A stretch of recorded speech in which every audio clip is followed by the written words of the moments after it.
میرے رسول پاک علیہ السلام کا دروازہ سب سے بڑا دروازہ ہے، حضور کا دروازہ سب سے بڑا دروازہ ہے، لیکن میرے دوستو یاد رکھنا، نبی پاک علیہ السلام نے بھی لوگوں کو جب رستہ دکھایا ہے تو رب کریم کا رستہ دکھایا ہے، اللہ کا رستہ دکھایا، اللہ کریم کا رستہ دکھایا، لوگوں رب کی طرف توجہ کرائی۔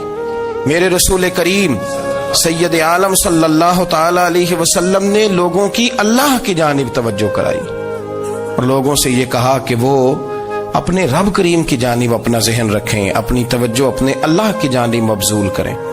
میری بات کو اچھے طریقے سے سمجھیے گا، علم اللہ تبارک و تعالی عطا کرتا ہے تو اسے اللہ کی عطا ہی سمجھنا چاہیے۔ کچھ لوگوں کے پاس علم ہوتا ہے پر علم نافع نہیں ہوتا، وہ ٹامک ٹونجا مارتے رہتے ہیں ساری زندگی۔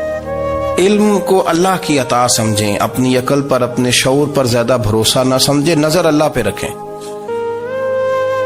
حضرت مولا علی شیر خدا کرم اللہ تعالی وجہہ الکریم سے کسی نے پوچھا تھا بڑا عالم کون ہوتا ہے؟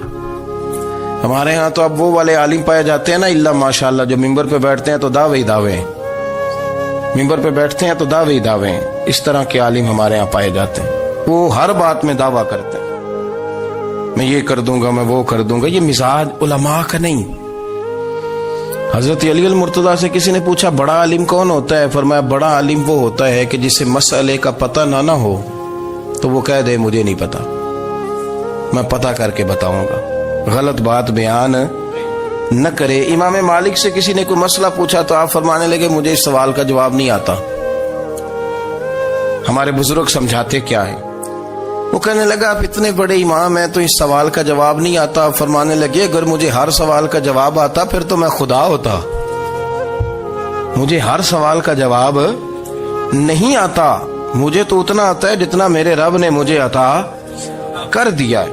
اپنی نظر اللہ پہ رکھیں، نکل آئیں اس معمے سے باہر کہ میں کوئی بلا ہوں، مجھے بڑا پتا ہے، میرے پاس 6 ڈگریاں ہیں، مجھے 10 جگہ پہ تدریس کا شغف حاصل ہے، اس سے نکلیں باہر۔ قرآن مجید دیکھیے گا، اللہ تعالیٰ نے ارادہ قدرت فرمایا کہ میں حضرت آدم کو بناؤں گا، پھر بنانے کے بعد فرمایا فرشتوں سجدہ کرو آدم کو، سب نے سجدہ کیا الا ابلیس ابا واستکبر وکان من الکافرین، سب نے سجدہ کیا سوائے ابلیس کے، اس نے انکار بھی کیا، تکبر بھی کیا اور کافروں میں سے ہو گیا۔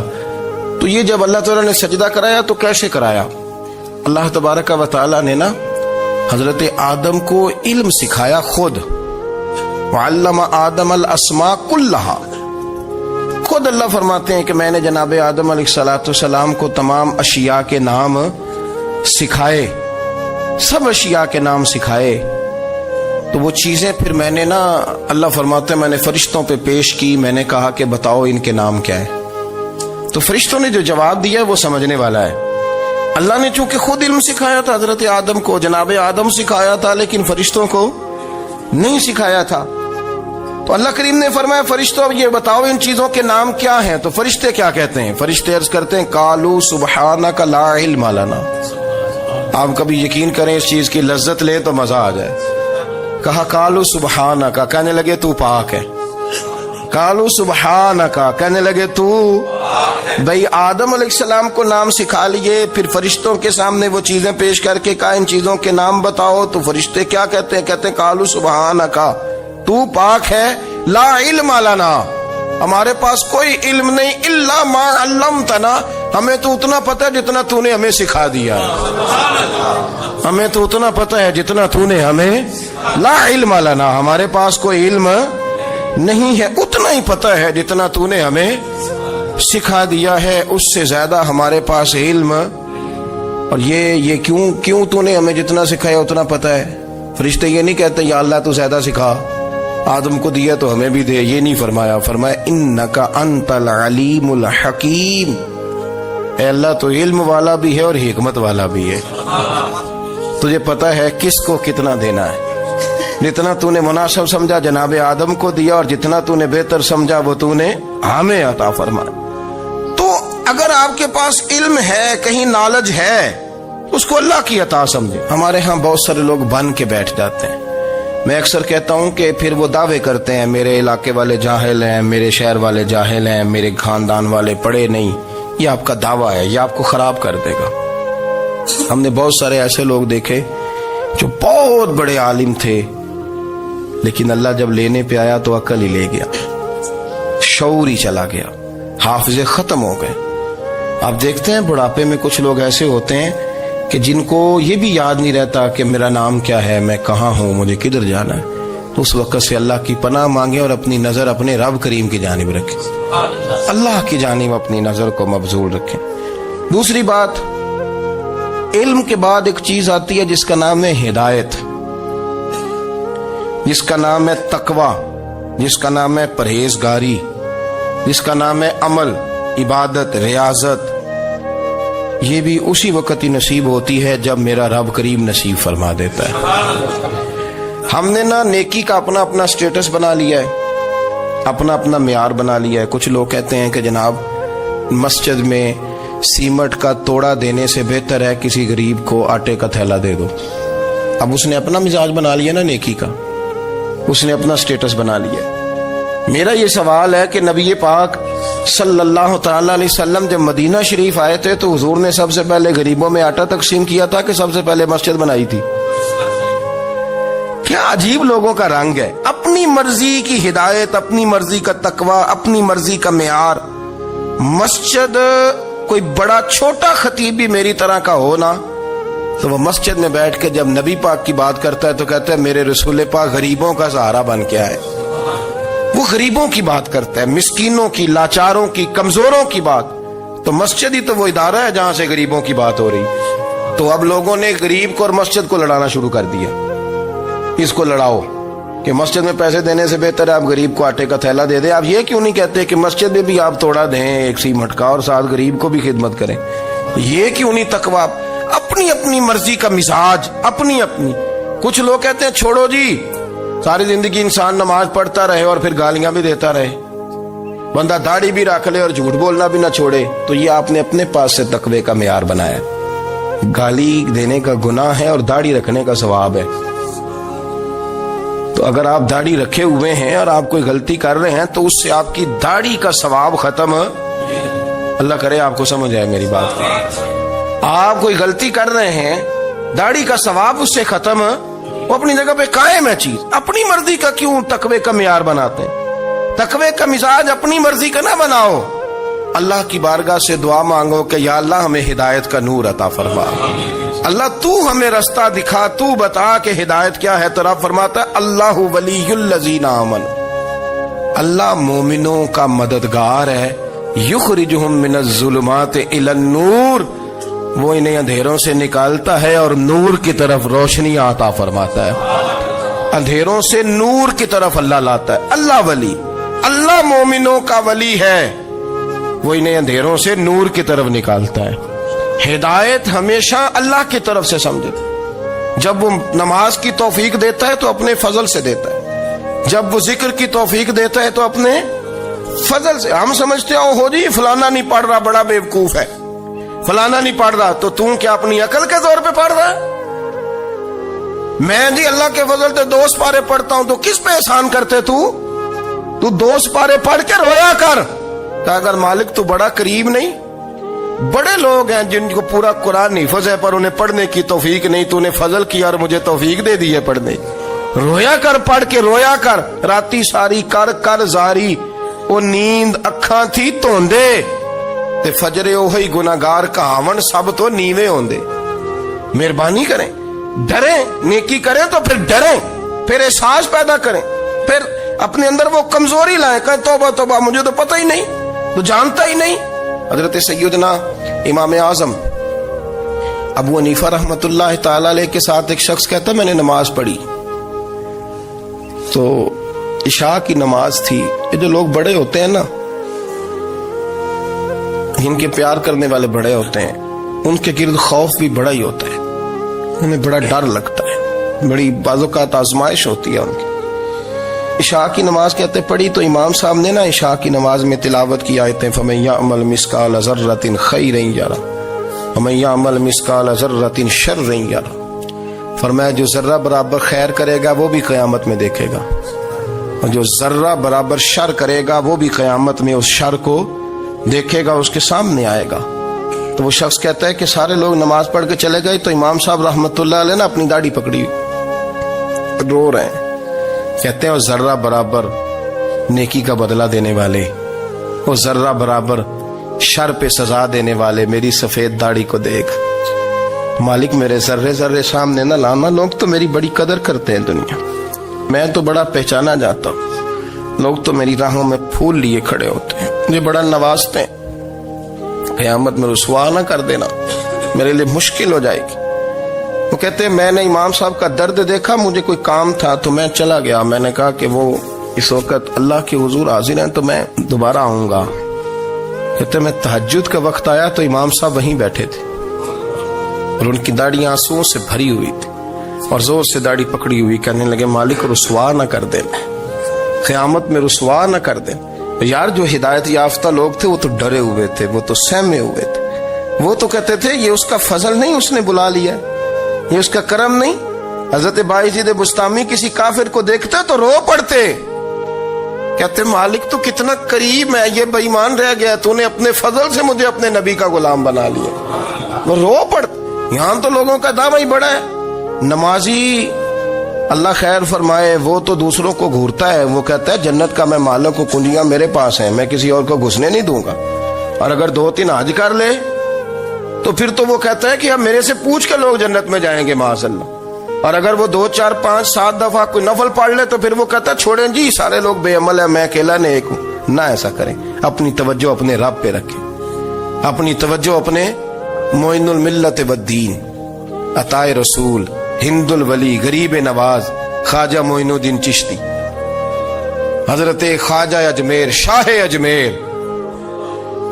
اجمیر، والی ہندوستان. آخری عمر میں نا سارا دن روتے گزر جاتا، ساری رات روتے گزر جاتے، ذرا سی کوئی بات کرتا تو رو پڑتے، آنکھیں آنسوں سے بھری رہتی. کئی دفعہ اپنے بھی پریشان ہو جاتے ہیں نا کہ یار تو ایک بات کی جان ہی نہیں چھوڑ رہا. تو خواجہ قطب الدین صاحب بختیار کاکی سے لوگوں نے کہا کہ آپ مرشد سے بات کریں، اتنا بھی تو نہیں نہ رونا چاہیے، ہر وقت اس کے آنسو کی کریے. عاشق دا کام ہی رونا تونا تے بنا رویوں نہیں منظوری. یہ عاشق سدا ہی روندا رہندا ہے، پاویں وصل ہوئے تے پاویں دوری. ہر وقت رونے کا کیا مطلب ہے؟ تو خواجہ قطب صاحب کہتے ہیں میں قریب گیا تو میں نے پیر دبائے، میں نے کہا سونیا لوگ تو کچھ بھی نہیں کرتے، تو نے تو کمال کر دیا، 90 لاکھ آدمی مسلمان کر دیا، دنیا کچھ نہیں کرتی، تو نے 50 سال ساری رات مصلے پہ بیٹھ کے رب راضی کیا. تو شہزادہ تھا، حضور کی اولاد تھا، لیکن معین الدین تیرا ایک پلاٹ بھی نہیں، تو نے طالب علم پالے، انہیں غریبوں کو دیا، انہیں نوازا، کوئی شے نہیں تیرے پاس، ہر چیز تو نے، ساری رات روتے ہو، سارا دن روتے ہو. تو خواجہ قطب الدین صاحب کہتے ہیں میں نے جب عرض کیا تو خواجہ صاحب مجھے گلے لگا لی، چیخ مار کے روئے، کہنے لگے قطب الدین پتر داڑھی سفید ہو گئی، جانے کا وقت آ گیا، جو تو نے نیکیاں گنوائی ہیں وہ ہیں صحیح میرے پاس، پر یار کی بارگاہ میں پیش کرنے کے قابل ایک بھی نہیں. تو بارگاہ تو دیکھ کتنی بڑی ہے، رسول کریم کی بارگاہ میں پیش کرنے کے قابل ان میں سے ایک بھی نہیں. تو آستانہ دیکھ کتنا بڑا ہے، کیا پیش کروں گا، کیا عرض کروں گا حضور کی بارگاہ میں، کس طرح. وہ یار جو بڑے تھے وہ تو ڈرے ہوئے تھے، سہمے ہوئے تھے، وہ تو بڑی آزمائش میں تھے، لیکن میرا اور آپ کا رٹا 2 نمازیں پڑھ کے 6 نمازوں کا دعویٰ کرنا اور لمبی چوڑی کہانیاں بنانا اور اپنے منہ سے اپنی تعریفیں کرنا، اس سے تھوڑا باہر آئیں. رزق بھی میرا اللہ ہی دیتا ہے، علم بھی اللہ دیتا ہے، رزق بھی. بڑے بڑے فقیروں کو مالدار ہوتے دیکھا، بڑے بڑے مالداروں کو فقیر ہوتے دیکھا، بڑے بڑے. میرے ایک بڑا سخی قسم کا سجن ہے، بڑا پیارا ہے، میں اسے سخی مانتا ہوں. میں نے اپنی پریشانیوں کے دنوں میں بھی اس شخص کو سخی دیکھا. ایک دن رات کو مجھے ٹیلی فون کر کے کہنے لگا کدھر ہو؟ میں نے کہا میں گھر ہوں. نہیں اکثر سفر میں ہوتے ہو نا؟ میں نے کہا طبیعت کیسی ہے؟ ٹھیک ہے، بس حال چال پوچھنا تھا. میں نے سمجھائی، میں نے کہا یار یہ کوئی مسئلہ ہے، ورنہ رات کے 2 بجے کوئی حال پوچھنے کو فون تو نہیں نہ کرتا.